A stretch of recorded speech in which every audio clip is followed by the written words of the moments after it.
अला सय्यदिल मुरसलीन व अला आलिहि व अस्हाबिहि अजमईन अम्मा बाद फ़अऊज़ु बिल्लाहि मिनश शैतानिर रजीम बिस्मिल्लाहिर रहमानिर रहीम व क़ाल रब्बुकुम उदऊनी अस्तजिब लकुम इन्नल लज़ीना यस्तकबिरूना अन इबादती सयदखुलूना जहन्नम दाखिरीन सदक़ल्लाहु मौलाना अलीयुल अज़ीम।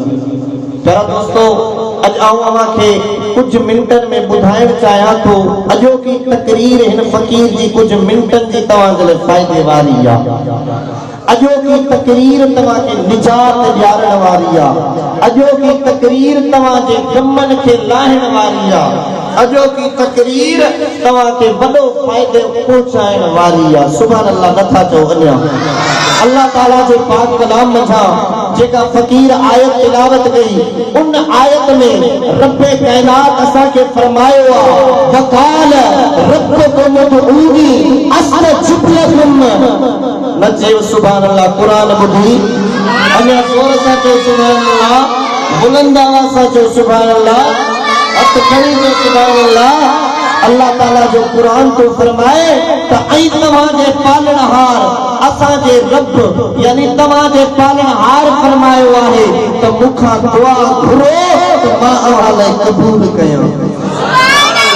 इन्नल लज़ीना यस्तकबिरूना अन इबादती सयदखुलूना जहन्नम दाखिरीन। तो सुभान अल्लाह।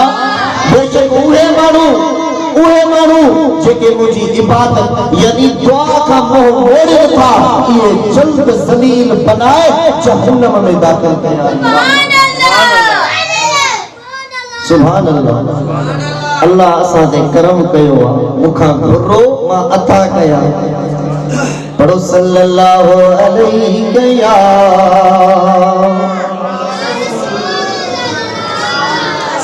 तिरमिज़ी शरीफ की हदीसा रिवायत करने वाले हज़रत नुमान बिन बशीर रज़ियल्लाहु ताला अन्हु है। हज़रत नुमान बिन बशीर का रिवायत है इन आयत जो तफसीर कंदे मुझे महबूब लजपाल नबी इरशाद फरमायो त अद्दुआ हुवल इबादत। दुआई इबादत आहे। मानो नमाज तो पढ़े, मानो रोज़ो तो रखे, मानो हज तो करे इबादत।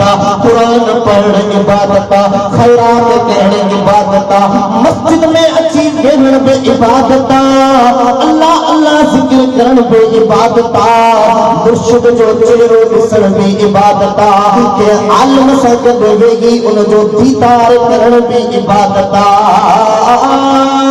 पर हिते तो महबूब मुस्तफा फरमाए तो दुआ बे इबादत में शामिल आ।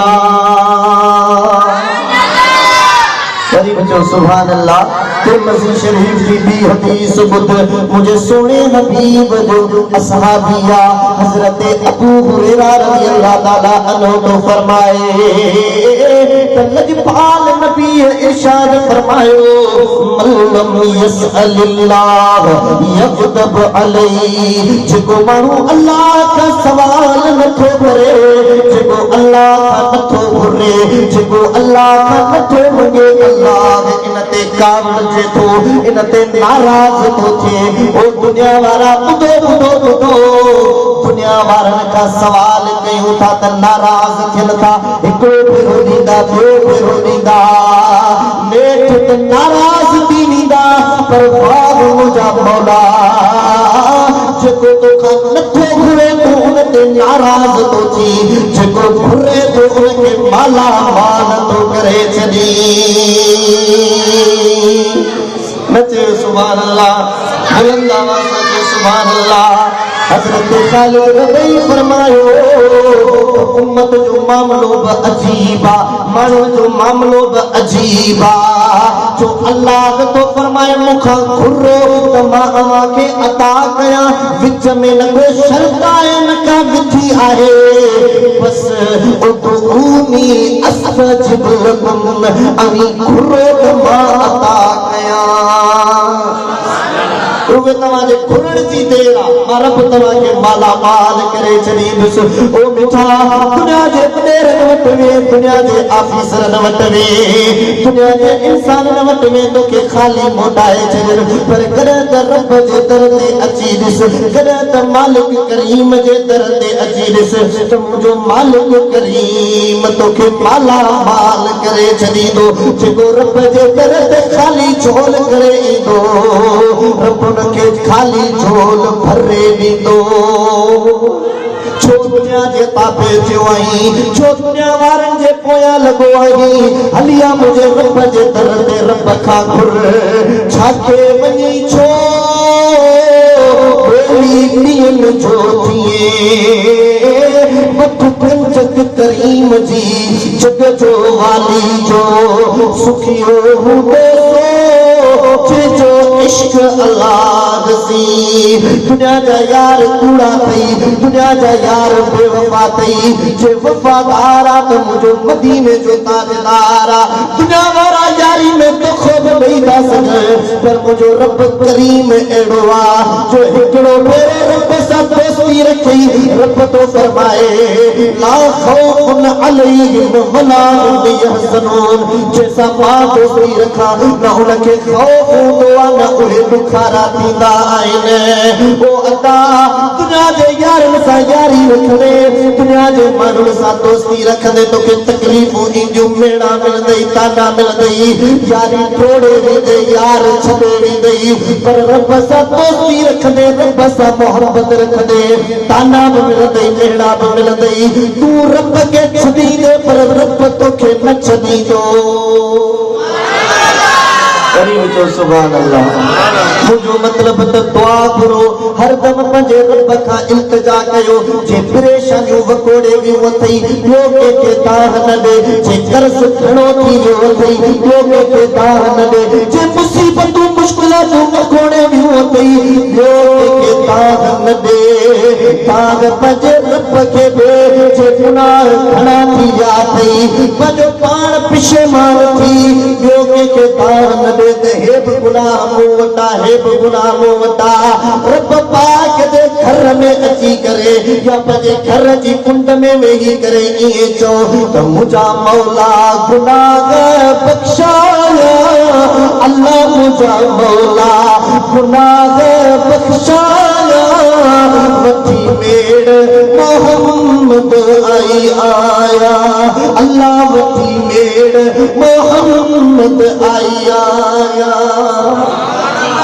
हिकिड़ो भेरो पंहिंजे रब जी अहमियत ऐं फज़ीलत बयान कई आहे वरो सल्लल्लाहु अलैहि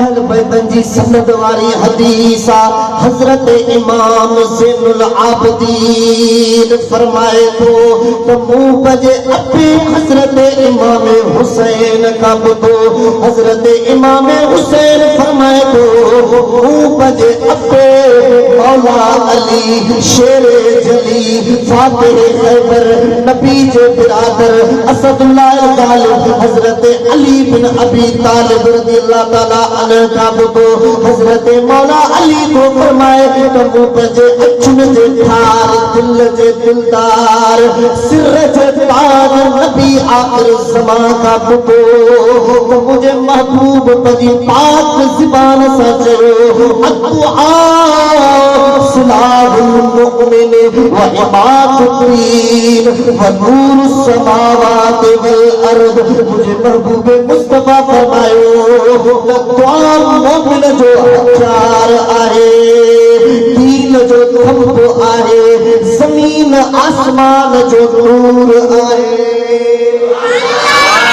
दुश्मन साम्हूं अची वञे त हथियार खणी बीहंदे उनखे मारे विझंदे पर इहो कम त तुंहिंजी दुआ बि करे थी सघे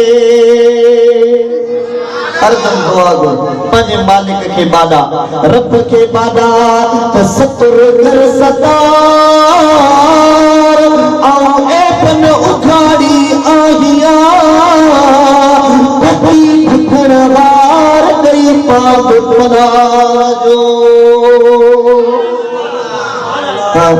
दुआ घुरजा अजो की रात मौला अली जी निस्बत वारी रात आ। केड़ा केड़ा अली के मञण वारा आयो, केड़ा केड़ा प्यारा लगदा है अली वाला, सोना लगदा है अली वाला, जिंदा प्यार है मौला नाल, मौला नाल, मौला नाल, वो आशिक है लगदा अली वाला, सोना लगदा है अली वाला।